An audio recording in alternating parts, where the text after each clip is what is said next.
I guess just to start with, you've been here for a few months. Have you gotten the lay of the land and what your charge is and what you're supposed to do? Can you go over that just a little? Yeah, the lay of the land, I think, is a little bit much. I'm trying to, the last 2 months, just kind of get my feet wet. I was telling Kyle here that it's the second time I've been down here, seeing the area and didn't really know where the media room was. So that's the biggest thing for me. But coming down to Arkansas, it's been fantastic ever since I stepped foot down here. People have been really, really nice. There's a lot of different places to explore. My family is happy with it. They enjoy being here. So we're just happy to get started, get going. Arkansas has not been at the top of the revenue of the NIL portion of the SEC. Do you believe that revenue sharing will help make things more equitable? And secondly, do you believe the College Sports Commission, it's going to impose enough, structure to fines and what have you to work in that regard?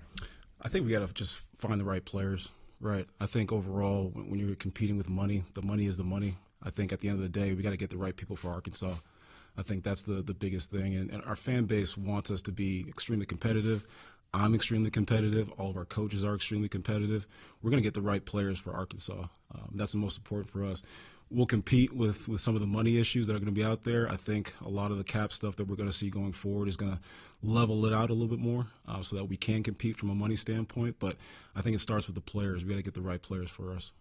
Yurchek talked to us in June about you filling out your staff and hopefully having some things in place by August. Yep. Can you tell us how you stand and how you see the structure of your staff?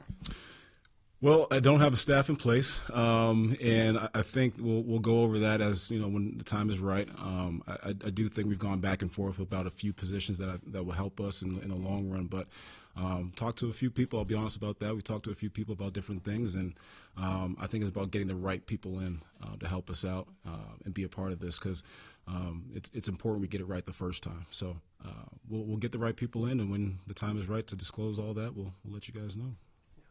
What made you feel like you were a good fit at Arkansas and it was the right time? Initially I didn't think I would be.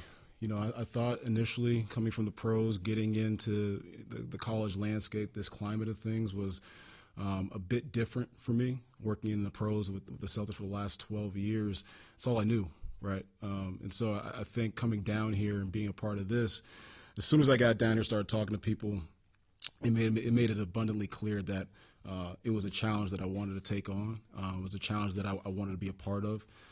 The people that I've been introduced to since I've been down here, the people that are in this office, that work hard every single day, that have held my hand a lot through this whole for our last 2 months here, have made it really, really easy to kind of be a part of this and say I made the right decision. And obviously you have your background with professional basketball, but now it's in that whole athletic department. Just how are, skills that you acquired there transferable or translatable to, now dealing with football rosters, et cetera? I'm very collaborative. I work with a lot of different people. I'm able to kind of be a chameleon in some ways. And I also think that this position, this role, leans more so into strategy. I think being able to kind of look at a cap, not just in the present year, but 2 years, 3 years from now, giving my opinions to coaching staffs of how they could go about going around the cap and figuring out ways to get players that they want in. I think that's important, right? And then, of course, we have great staffs that do a lot of the recruiting. They have scouts in their staff. They have personnel staffs.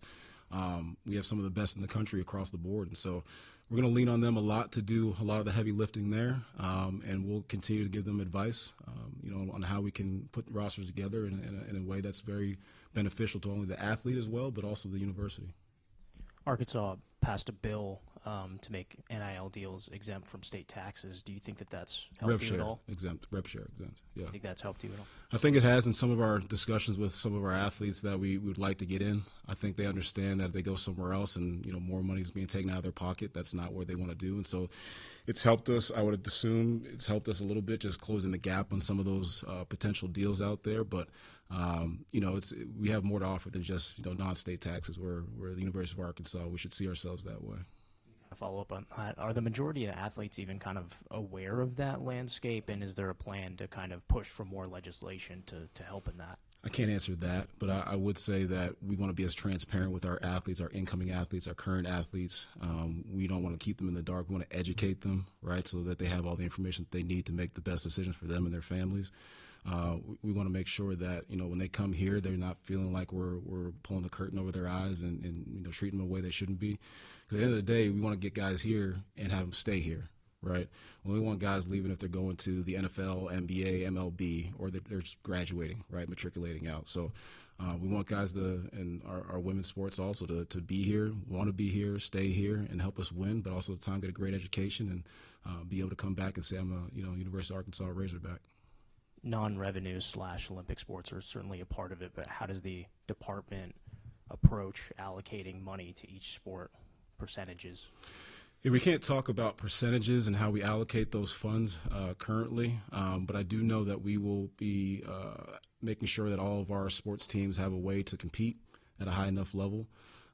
We want to make sure that the teams that are participating in our rev share at a high level, that they have what they need as well.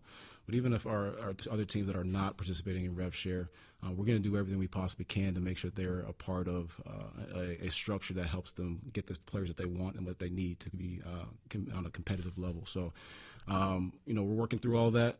I think there's no easy explanation for all of this stuff. We're just trying to figure out the best course of action for our team and our university.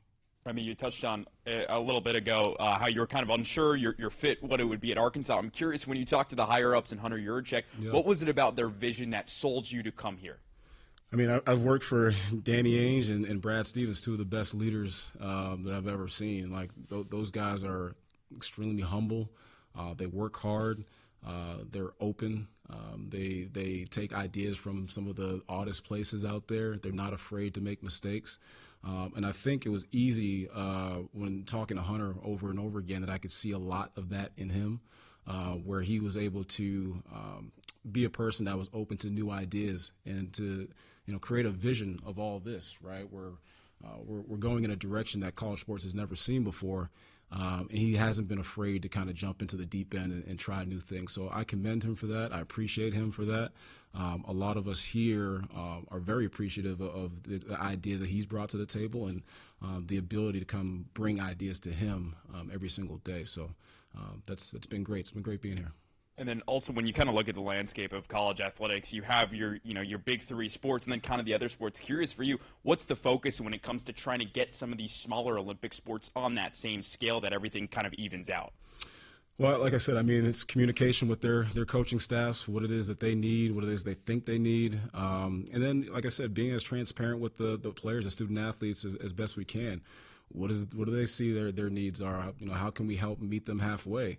And if we can't do something, we just can't do something. I'm not afraid to say, no, we can't do this. We can't do that. But I do think being as transparent so that somebody can make the right decision for themselves and their families is important. Thanks. Real quick, like how back to the staff. Do you have an idea of how many people you'd like to hire to be a part of this general manager staff? Yeah, enough to make this all go. I think that's the end of the day. We want to make sure we're bringing the right people. I think it's quality over quantity at this point. If we get the right people in to help us do what we want to do, and it's not just me; it's for the entire department as well. We're going to be leaning on some of these people to help us make some big decisions going forward. And put us in a position to be successful in the long term. Like a couple months ago, you're a part of the defending NBA champions, right? And in a sport that you played in college.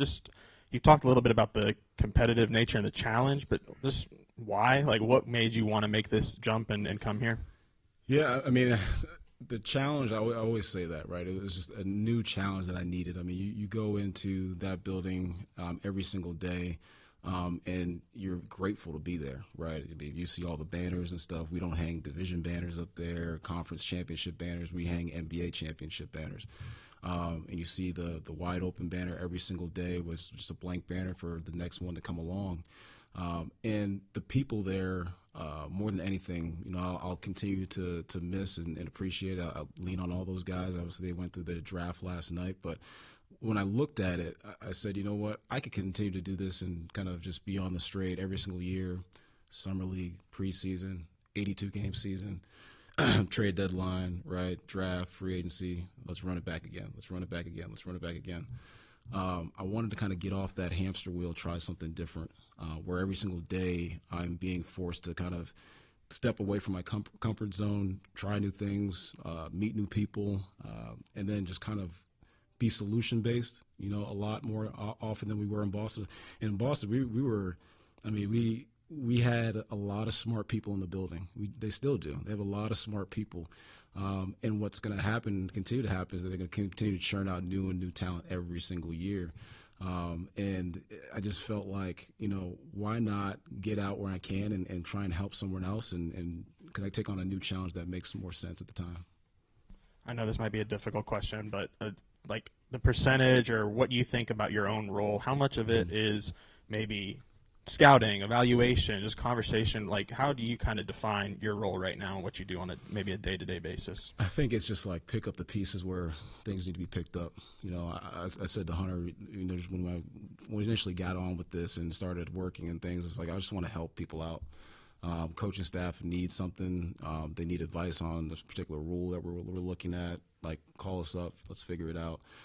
If you want to talk about roster, players, all that stuff, you need a connection to somebody that I may have. Let's figure it out. So I think in my role, it's just trying to be a connector in a lot of ways, making sure every staff has what they need from a rev share standpoint, but also is brought up to speed on the new rules that are coming through that we're all kind of learning right now. We don't have a lot of answers to, but we're trying to get ahead of it and be proactive in that space. You talked about keeping athletes here, and that Arkansas is a great place to be. Now that you've been here for a little bit, what's your sales pitch to some of these athletes? Come to Arkansas.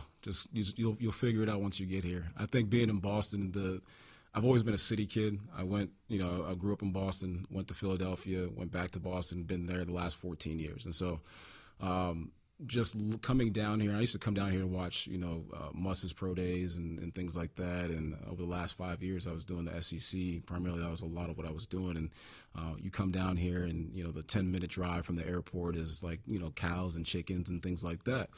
And so I was, I came down here with my wife, and, I tried to tell her, like, have an open mind, we'll figure this thing out. But I think both of us, when we got down here, we started going out, we started meeting the people. It's a sense of you just don't want to leave. And I think there's a lot of people that live here that are coming from other places. I'm talking about like LA and Chicago and Philadelphia, all these different places, bigger cities. They come down here and they don't want to leave. And so I think that's a testament to what Arkansas is. It's not just about the big businesses that are here, which is a beautiful thing to have on top of it. It's just about the culture that's down here that's being built out. And if you're not a part of it, you're missing out. You really are. Sam talked to us about when you had just gotten hired, how beneficial it is for the coaching staff to be taken out of some tough conversations with student athletes. Can you describe how that might be beneficial for you to have those conversations, and just how good it is to have a GM role on staff? I don't mind having tough conversations. I don't think that that's a bad thing either. I think that when you want an answer to a question and it's negative, it's just what it is, right? And so I think when Sam has those conversations, we want to make sure that Sam is the good guy, coaching every single day, paying attention to his players' needs, from a football standpoint, and just keeping the money stuff out of it. I think that helps him. But again, that's his situation. Every situation is different. I think for Sam, that helps him in a lot of ways, just to be able to connect with those guys on a very personal level, and be the person he is on a day-to-day basis. Allow me to be able to have those tough conversations and say, we can't do this, we can't do that, or sometimes, deliver some good news. We can do this, we can do that. So, I think it's been positive for him, and I hope it continues to be positive. Remy, I had another question about your staff. When it comes to, Hunter was telling us you'd bring in, a football-specific guy, a basketball-specific guy. When it comes to the football-specific guy, are you looking for anything in particular? Do you want a guy that has NFL experience, a guy that has college experience? What are you looking for in that role? No, so we haven't really talked about exactly what we'll end up landing on. I think that role specifically could be something that we look at a little bit farther down too. I think Hunter alluded to that as well. But I do think there's good people at all different levels that can evaluate talent. It doesn't have to be at the NFL. It could be at the college level. It could be somebody that's just getting out of school and everything, that just puts in the time. And so we'll look at all different angles of how we can get, which I think is going to amount to someone that just can watch a lot of film and give ideas and opinions and throw some things out there. So we'll figure out that stuff when it comes. But there's a lot of good people out there. If anyone has any ideas, I'm all ears. I was curious for you personally. When did you realize? I mean, obviously you got a background playing basketball. When did you realize you wanted to get into this side of sports stuff? Whether it be at the pro level with the Celtics or this role. I tell people this all the time. I actually wanted to be an agent when I was like in college, and then I started working in this business because one thing kind of led to the next. I ended up getting an internship with the Celtics, and I ended up going on in 2013 that fall to kind of be a part of their front office. And I saw what agents have to go through on a day-to-day basis, and kind of being up all night every single night and doing little things for their clients and stuff. You have one client over here, one client over there. You got to fly to that city, be present all the time. So I don't want to live that life and have to work on necessarily commissions and stuff. So once I got onto the sports side of things, the team side of things, it made a lot of sense to me. And I really didn't know what I wanted to do long term, and it became it for me. Every day waking up and you're able to watch sports. That's a dream come true, right? So I think that was, really fun for me, and it kept me on this path, and I want to do it for my life. I really do. Yeah.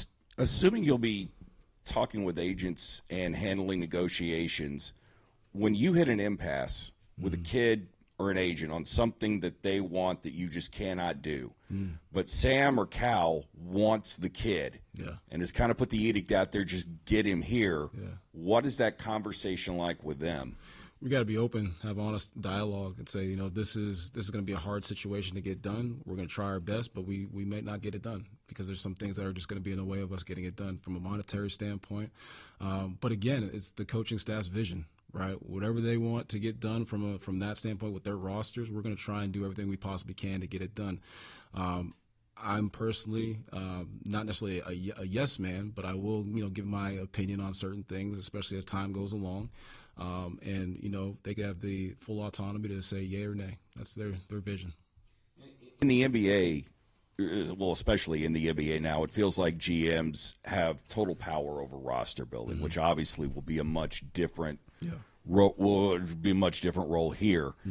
But do you see yourself having conversations, whether it's with Cal, Sam, or anybody else, if there's a dispute, if they're leaning one way or another on a kid, or if there's a dispute and money's involved, will you have any say in that at all, or is it just really 100% up to the coach? Well, my staff and everybody else that's involved in this building that's touching the rev share cap and some of the NIL responsibilities, there are restrictions that we just can't, go over. And so with that in mind, from that standpoint especially, there will be some level of pushback. But again, from a player evaluation standpoint, who they want on their rosters, that's entirely going to be their vision. And as time goes along, I hope they trust me to kind of get in the fray with that as well. But if not, that's not what this job is necessarily about. It's about the strategy behind how they're putting together their rosters and how they can go from two guys to maybe a third guy on their roster without having to put out as much money to go get them. And so it's the strategic way of doing things as opposed to just the full-on watching film and evaluating talent. What is yours and Hunter's approach to additional scholarships now with the settlement rules, to where I think you'd have to pledge $2.5 million of the 20.5 cap? Yeah. No, that's what we're doing currently.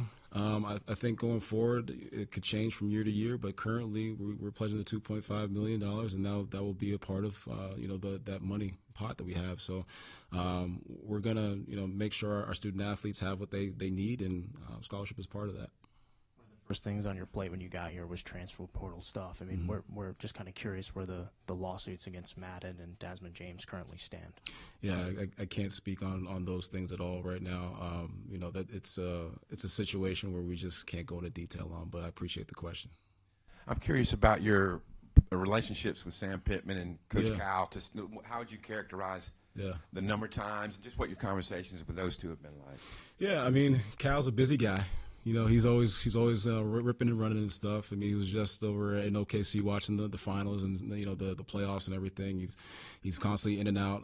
My son was just at his camp the last 3 days, and so it's more so just trying to get some time where he has time. You know, that we can sit down. And over the summertime, I know he's been busy the entire last 9 months, and so everybody's trying to get away from it all. His coaching staff has been really open to me in a lot of different ways to have, very open and honest conversations. I hope that continues going forward. And then Sam has been fantastic. I mean, Sam is, you guys know, like his personality, it radiates through a room. And so, funny guy, I could sit and talk to him for a while. I think him allowing me to come in and talk to him through some ideas has been really easy. And I think he's seen some benefit from that. And I hope it continues going forward. I know some schools have laid out there what they're going to do. We're going to devote this much percentage of revenue share to football, this to men's basketball, so on. How close can you give us to the numbers that you guys are working with? Can't. But I will say that we're going to put forth, a good effort to be competitive in all of our sports from a revenue sharing standpoint. So those numbers that are getting tossed out there, we're happy to accept them and see them from our standpoint. We're just not going to do that from University of Arkansas. Will you have? I feel like we've given you a lot of job description questions today. Will you have any say or influence on potential staff hirings, firings from the coaches? Will that be part of your job, or is it strictly a roster thing? I am working with the coaches. I am working with Hunter. I am working with everybody that's here at the university to try and make sure our teams have what they need. That type of stuff is not part of what I'm here to do. Just what's been maybe the biggest surprise coming into college athletics in this Wild West world we might be in? I mean, has there anything caught you maybe off guard the first few months? No, I mean, everybody seems to be running from the burning building that is, college sports. I'm running into it, which is, kind of what I enjoy. But it's been great. I can't. There's been no complaints. Like I said, I'm busy every single day. I talk to some really smart people and everything all day long, and we're trying to solve some big issues that are going to be seen going forward in college sports. And so I'm happy to be a part of it. And this has been really, really a good start to what I hope is a long career here. Do you have a minimum number of people that you'll need on your staff, and like a football specific and a men's basketball specific and beyond that? No. This is mostly, like I said, this is a we're going to carry out our coaches' vision, what they want for their rosters, however way we can get the players that they want from a strategic standpoint and a rev share standpoint and a potential NIL standpoint. We're going to do that because we want to be as competitive as we possibly can going forward, and that's just the way that things are built right now for sure. We've already seen some schools eliminate some sports. Is that something that you've heard any conversation about since you've been here? That's not a part of what my job will entail. Understanding that, I'll certainly, communicate stuff with Hunter, and he'll communicate back with myself and everybody else on staff when if any of those things ever come to fruition. But we haven't had those discussions at all. You mentioned the burning building that college sports is, and people running out of it. And one of the reasons coaches are running out of it is because the transfer portal. Kids can just come and go as they please. Yeah. Are you in favor of putting kids under contract that would lock them up to a specific university for a while? If they want to be here, yeah, for sure. I think it's when you enter a contract with someone, it's not to bind them. It's to make sure that they feel comfortable just as you're feeling comfortable. It's almost like a marriage, right? You want to make sure that they're as happy as you are with the situation, right? And if it's a situation where they're just not comfortable and they're here because their contract says they have to be here, that's not the kind of people that we want. And so, if we get players in the portal, our coaching staffs have done a fantastic job of vetting them for people that we want to have here at the university, first and foremost, and that want to be here. That's the biggest thing. So contracts are what they are and what they will be. We'll talk about those in between us and the specific player, but overall, we're going to make sure we get the right people for the university. Thanks, Remy. Appreciate it. Thank you, guys. Appreciate it.